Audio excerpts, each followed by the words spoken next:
गया सकीन के लैबोगे पगली घुंघुर लगल कवरावा गे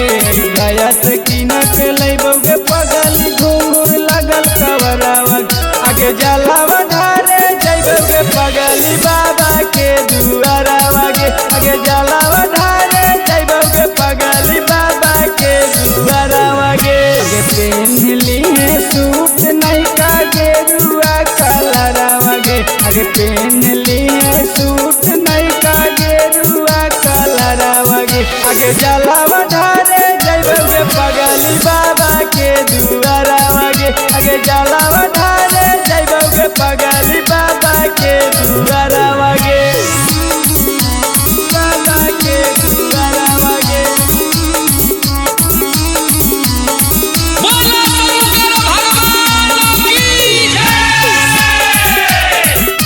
बाबा के दुआरावा गे मिक्स बाय अजीत यदुवंशी। जलावा चढ़ा के लेवई बाबा से सलाहवा गे दोनों मिलके कर लेवई मंदिर में दियावा गे मंदिर में दियावा गे आगे जलावा चढ़ा के लेवई बाबा से सलाहवा गे दोनों मिलके कर लेवई मंदिर में दियावा गे जोड़ी सदा सलामत रहे बाबा से करवई गोहरावा गे जोड़ी सदा सलामत रहे बाबा से करवई गोहरावा गे आगे जलावा धारे जैबे के पगली बाबा के दुआरावा गे आगे जलावा धारे जैबे के पगली बाबा के दुआरावा गे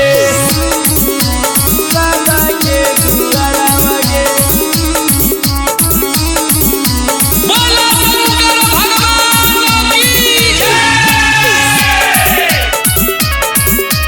बाबा के दुआरावा गे मिक्स बाय अजीत यदुवंशी। बाबा धामा के सिंदूर से हम मंगिया तोर भरबोगे लाभर से मेहर छौड़ी तोरे हम मनबोगे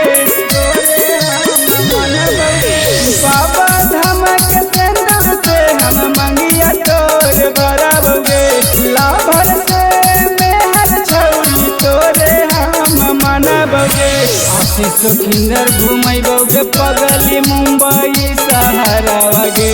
आशीष खिंदर घुमैतोगे पगली मुंबई सहारावा गे आगे जलावा धारे जैबोगे पगली बाबा के दुआ